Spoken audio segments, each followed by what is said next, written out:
Muy buenos días, que el Señor los bendiga.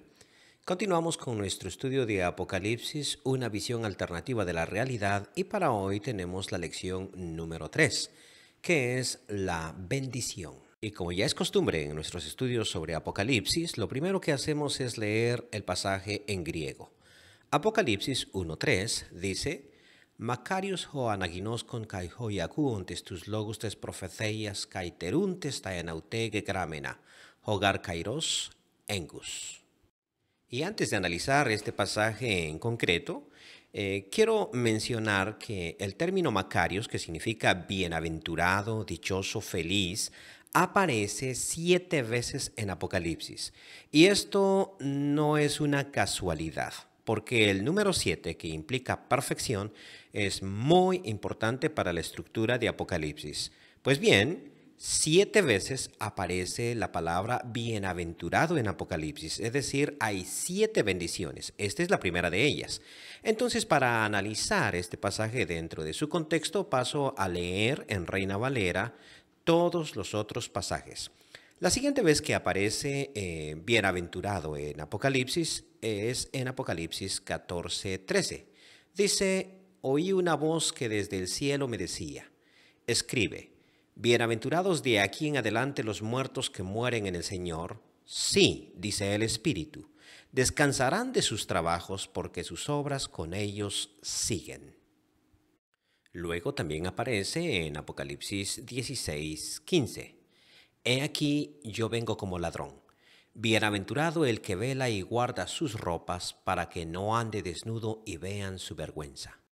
La cuarta vez aparece en Apocalipsis 19:9. Y el ángel me dijo, escribe, bienaventurados los que son llamados a la cena de las bodas del Cordero. Y me dijo, estas son palabras verdaderas de Dios.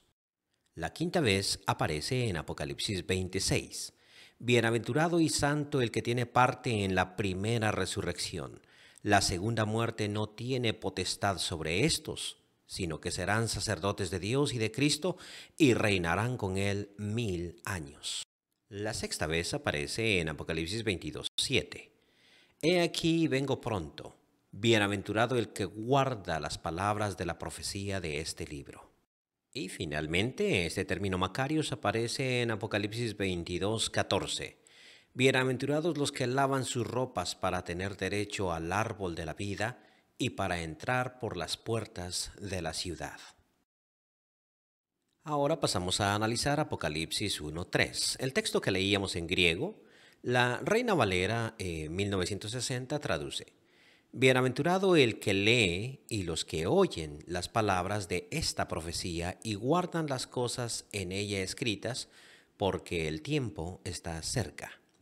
La Nueva Versión Internacional traduce: dichoso el que lee, y dichosos los que escuchan las palabras de este mensaje profético, y hacen caso de lo que aquí está escrito, porque el tiempo de su cumplimiento está cerca.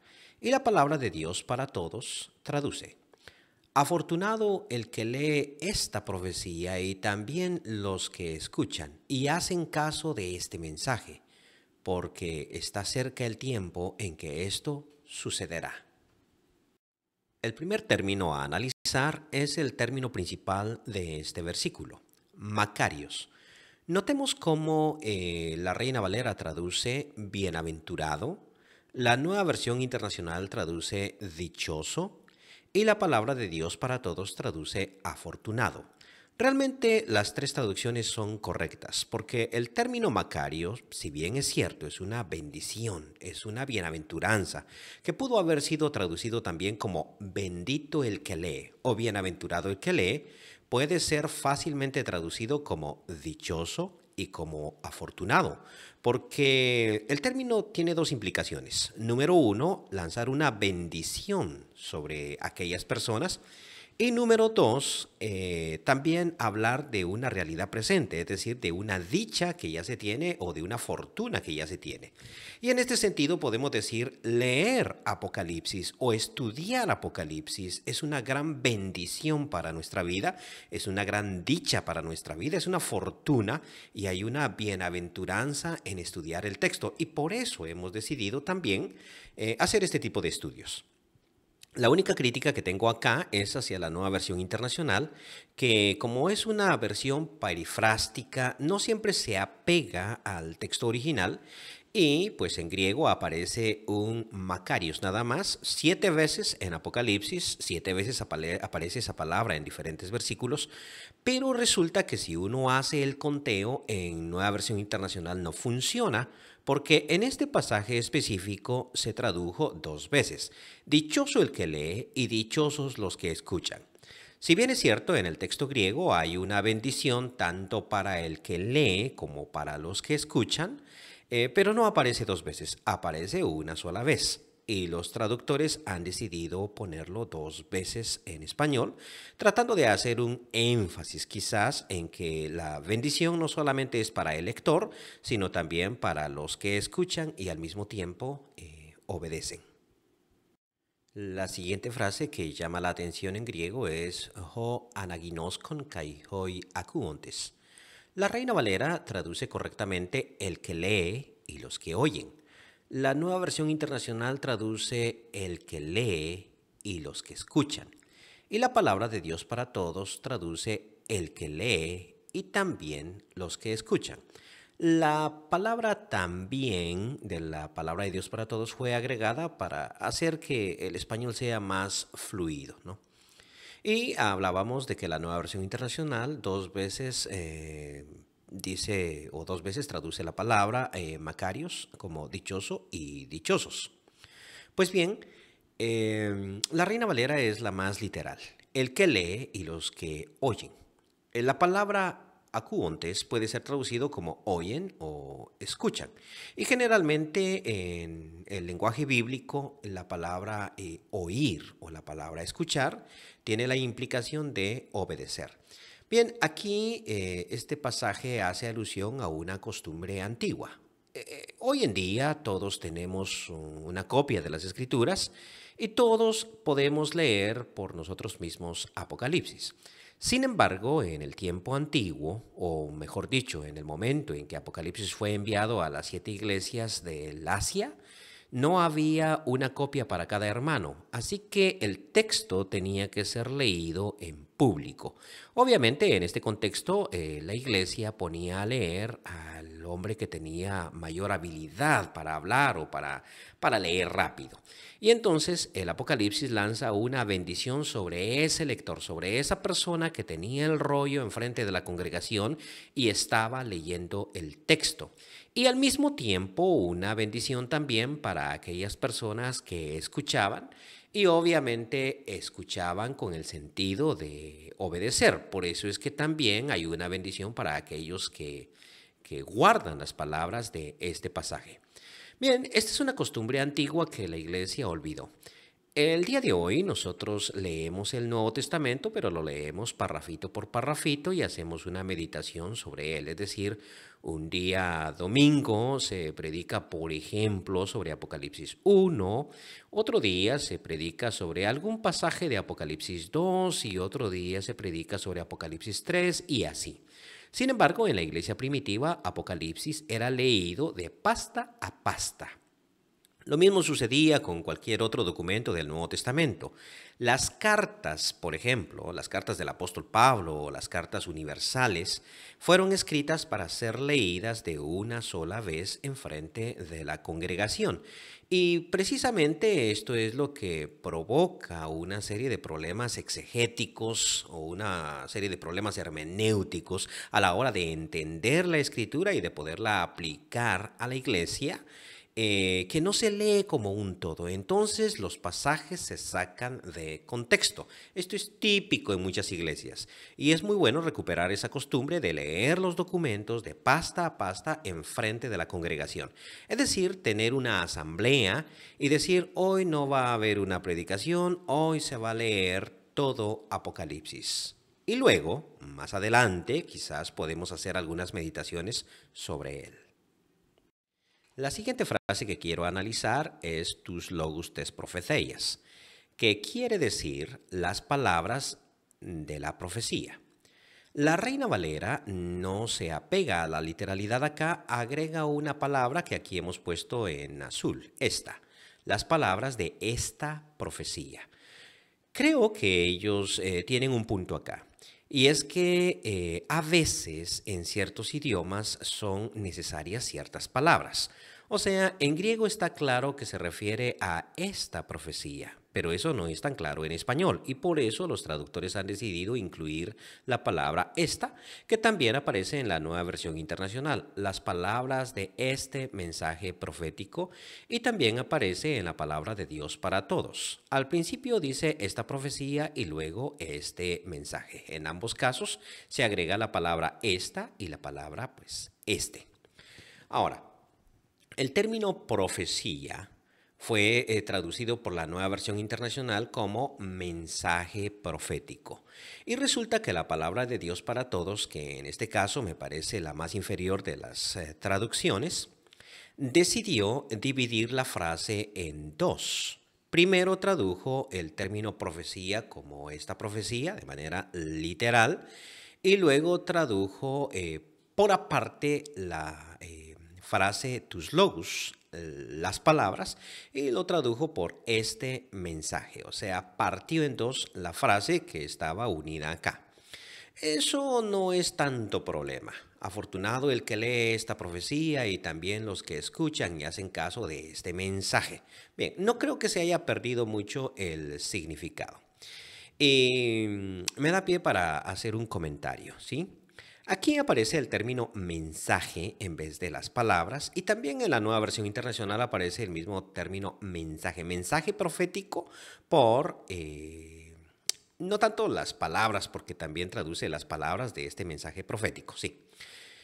Mi comentario tiene que ver con el mal sentido que en nuestro contexto se le da a la palabra profecía.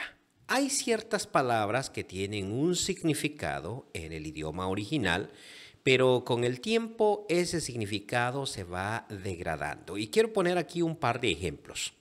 En Gálatas se me dice que las herejías son obra de la carne. Y cuando yo escucho herejías o busco en un diccionario la palabra herejía, me va a decir que herejía es creer y seguir una doctrina falsa. Sin embargo, el término airesis en griego, que es el que aparece en Gálatas, no significa tener una doctrina errada, sino significa hacer una división. Entonces en Gálatas se me está diciendo que hacer divisiones en la congregación es una obra de la carne, no necesariamente lo que más adelante el cristianismo o el catolicismo, más específicamente hablando, llamó herejía. Lo mismo, por ejemplo, sucede con la palabra bautismo. La palabra bautismo en griego quiere decir inmersión, ser sepultados, y eso está claro en las Escrituras. Sin embargo, con el tiempo, la Iglesia Católica empezó a utilizar el rociamiento como un método de bautismo. Y entonces a eso también se le empezó a llamar bautismo. Y hoy en día se habla de bautismo como de inauguración. Por ejemplo, vamos a bautizar tu casa o vamos a bautizar tu carro. Y eso significa vamos a hacer una pequeña celebracioncita para alegrarnos de que tienes casa o de que tienes carro, respectivamente. Pues bien, el término profecía en las Escrituras significa tener un mensaje, o sea, tener palabras hacia la congregación. Y muchas veces la profecía significaba exhortación. El trabajo del profeta en el Antiguo Testamento no era predecir el futuro, sino exhortar al pueblo de Dios a obedecer, a ser fiel, etc.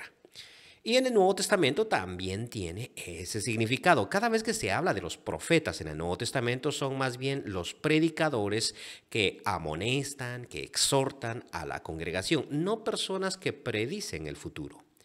Y muchas veces a la hora de dejar el término así literal como hace la Reina Valera, puede guiarnos a un error. La Reina Valera traduce literal las palabras de esta profecía.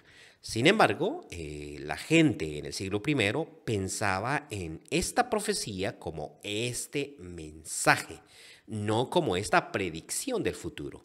Y dejarlo intraducido, o mejor dicho, traducirlo de manera literal, puede hacer, o mejor dicho, hace que las personas hoy en día tengan una idea distinta a la que el apóstol tenía, ¿verdad? Llamo apóstol al autor de Apocalipsis acá, pero a la idea que tenía Juan a la hora de poner este término, profecía. Por eso la nueva versión internacional, viendo este problemita, pero siendo bastante evangélica, hace una combinación y dice este mensaje profético. Porque la palabra profecía significaba mensaje, pero a la hora de ponerle el apellido profético, también dentro del contexto de las iglesias evangélicas, eso significa hacer una predicción del futuro. Y según mi punto de vista, Apocalipsis poco habla del futuro y mucho del presente. La palabra de Dios para todos deja el término profecía en primera instancia y después habla de la palabra mensaje. Ahora veamos que este mensaje debía de guardarse, o en la palabra de Dios para todos hay que hacer caso a este mensaje. Entonces quiere decir que Apocalipsis va a dar una exhortación al pueblo. Y es necesario no solamente escucharlo, creerlo, sino también obedecerlo. Pero uno no obedece una predicción del futuro, uno obedece una exhortación del presente. Ahora bien, en esta misma línea de pensamiento veamos la siguiente frase en griego. Teruntes ta en aute que gramena. Traduce la Reina Valera y guardan las cosas en ella escritas. Resulta que este es el mismo ejemplo de cuando una traducción literal no tiene mucho sentido. El término guardar, realmente teruntes quiere decir los que guardan, ¿no? Y aquí la Reina Valera pues traduce de manera literal, guardan. En griego dice guardan tha, que significa, solo es el artículo en ella escritas, y la palabra cosas se intuye. Entonces, guardan las cosas en ella escritas es una traducción correcta.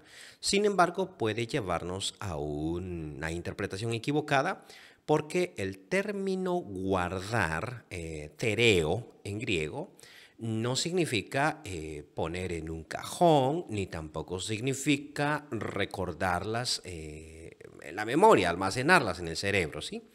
Sino significa llevarlas a cumplimiento. O sea, es uno de esos términos que tiene un significado más allá de literal.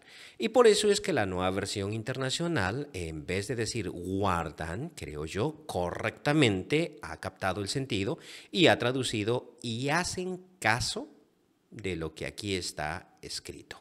Es decir, no se trata de guardar en el sentido de recordar, sino en el sentido de llevar a la praxis, o sea, hacer caso al mensaje.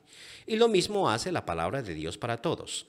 Hacen caso de este mensaje. Y una vez más quiero enfatizar que la primera bendición va sobre aquellas personas que no solamente leen, o sea, no es solamente el lector, o no solamente oyen o escuchan y pueden memorizar, sino que llevan a la práctica el mensaje de Apocalipsis. Entonces eso quiere decir que el mensaje de Apocalipsis es práctico, no es algo teórico.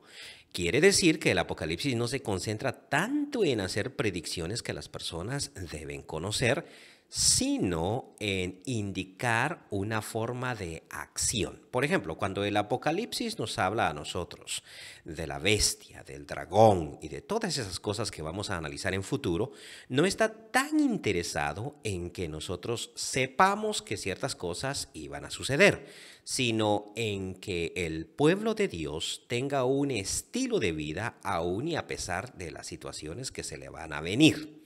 Es decir, está concentrado en un comportamiento ético y va a dar instrucciones de conducta para un pueblo que vive bajo opresión. Finalmente, la última frase que quiero comentar y al mismo tiempo es la última frase del versículo es Hogar Kairos Engus, que literalmente quiere decir porque el tiempo cerca. Esto sucede mucho en griego, no siempre se coloca el verbo, sobre todo cuando se trata de un verbo copulativo.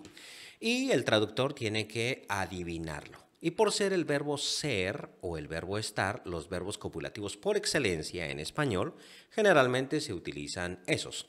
Aunque ser y estar en griego es un solo verbo, el verbo eimi, lo mismo que en inglés to be. Pues resulta que la Reina Valera, que generalmente es la traducción más literal, en este caso simplemente coloca el verbo ser, o el verbo estar, perdón, porque el tiempo está cerca. La nueva versión internacional coloca una frase extra porque el tiempo de su cumplimiento está cerca. Y esto nos arroja a nosotros la idea de que el Apocalipsis tiene una serie de predicciones. Interesante, ¿no? Cómo las frases que va agregando una traducción van generando un pensamiento teológico en nuestra mente. Y eso afecta nuestra interpretación y nuestro entendimiento del Apocalipsis. La palabra de Dios para todos exagera porque dice, porque está cerca el tiempo, eso es suficiente. Allí ya ha agregado el verbo estar, ya dijo lo mismo que la Reina Valera, sin embargo agrega una frase extra que no aparece en griego, en que esto sucederá. Una vez más, estas dos traducciones evangélicas por naturaleza tienden a presentar el Apocalipsis como una serie de acontecimientos que tienen que cumplirse. Y aquí es donde quiero hacer un comentario extra, que tiene que ver con las traducciones. Un buen predicador o un buen maestro de Biblia no debería de depender de una traducción. Debería de tener la habilidad de leer el texto en su idioma original. Es decir, leer el Antiguo Testamento en hebreo y en arameo y leer el Nuevo Testamento en griego.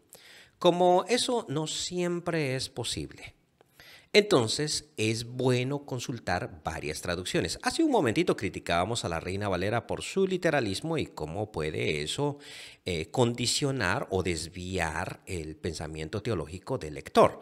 Pero también sucede lo mismo con la nueva versión internacional y con la palabra de Dios para todos al agregar frases que no están en el texto original.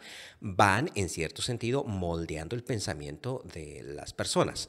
Así es de que si no se puede llegar a conocer el griego y dominarlo bien, es necesario consultar varias traducciones o tener a algún amigo experto en los idiomas y hacerle las consultas pertinentes.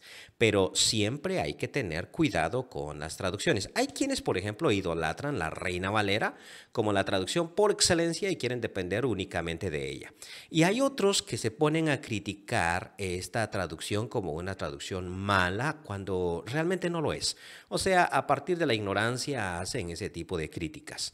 Lo mejor que puede hacer una persona es tener varias traducciones a su alcance. Y presento mi traducción no como una traducción superior a las anteriores, obviamente no pretendo hacer eso, sino como una traducción alternativa que el lector puede tomar en consideración también. Mis traducciones generalmente son muy literales, lo más literales que se pueda. En este caso, decidí traducirlo de la siguiente manera. Bienaventurado el que lee y los que escuchan las palabras de la profecía, es decir, los que guardan las cosas escritas en ella, porque el tiempo está cerca. Bien, mi traducción toma en consideración que es una persona la que lee, son varias las que escuchan. No me gusta tanto el término oír, sino el término escuchar, que tiene más la idea, creo yo en español, la idea de obediencia. Creo que en español oír y escuchar no es exactamente lo mismo. Escuchar es poner atención, ¿no? Y por último, dejo el término guardar de manera literal, pero obviamente me gusta mucho y pudimos verlo en mis comentarios sobre la nueva versión internacional y sobre la palabra de Dios para todos. Me gusta mucho esa traducción de hacer caso. O sea, guardar no significa simplemente memorizar las cosas que están escritas en ella, sino el sentido de llevarlas a su cumplimiento, el sentido de hacer caso al mensaje que ahí está presente, porque el tiempo está cerca. Bien, ¿y qué significa eso de el tiempo está cerca? Quiero recordar con ustedes un par de versículos antes, o mejor dicho, los dos textos que ya hemos analizado en nuestros videos anteriores que están aquí en mi mismo canal de YouTube. Una revelación de Jesucristo, traduje en ese momento, la cual Dios le dio para mostrar a sus siervos las cosas que deben llegar a ser en breve. Y luego en el tercer versículo dice, porque el tiempo está cerca. ¿Qué quiere decir eso exactamente? Y para contestar a esa pregunta es necesario hacer un pequeño repaso sobre las 4 escuelas de interpretación del Apocalipsis: el futurismo, el preterismo, el espiritualismo y el historicismo. Resulta que los eruditos no se ponen de acuerdo en cómo entender Apocalipsis y se han agrupado, o mejor dicho, nosotros los hemos agrupado en 4 perspectivas diferentes. Por una parte están los futuristas, que son aquellas personas que dicen que el Apocalipsis es una serie de predicciones que Juan hizo, no para la iglesia de su época, sino para la iglesia del final de los tiempos. Y por eso hablan de la venida de un anticristo, de un falso profeta, de un arrebatamiento de la iglesia, de un milenio literal y cosas que deben suceder en el futuro. Por eso se llaman futuristas. Los preteristas opinan lo contrario. Dicen que Apocalipsis sí eran predicciones, pero predicciones que se debían cumplir en el siglo I o al menos en los primeros siglos de la historia de la Iglesia. Es decir, el Apocalipsis predecía la caída del Imperio Romano, lo que en efecto sucedió en el 476. Y entonces no se habla tanto de futuro, del final de los tiempos, de la bestia, del falso profeta, sino se habla mucho del emperador, del culto al emperador, etc. Es decir, los futuristas y los preteristas son escuelas totalmente opuestas. El espiritualismo o los espiritualistas tienden a pensar que el Apocalipsis no está hablando de realidades históricas concretas, ni a futuro ni a pasado, sino más bien de realidades espirituales. Es decir, todo el tiempo se vive un Apocalipsis al interior del ser humano. Yo soy dominado por un dragón, por una bestia, o escucho la palabra de Dios. Finalmente, el historicismo cree que el Apocalipsis sí es una serie de predicciones, pero ni a pasado ni a futuro, sino predicciones que se van cumpliendo durante la historia de la Iglesia. Bien, no me da tiempo en este estudio de analizar y criticar cada una de estas 4 escuelas de pensamiento. Eso lo haremos en un estudio más adelante, probablemente en el siguiente. Al momento simplemente quiero comentar que yo no comparto prácticamente con ninguna de esas escuelas de pensamiento.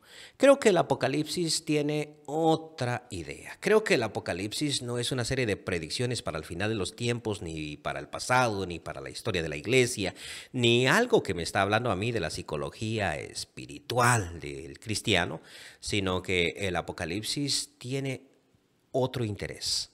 Está tratando de crear en mí una cosmovisión alternativa de la realidad a fin de que yo permanezca firme. Bien, esto es todo por hoy. Que el Señor los bendiga.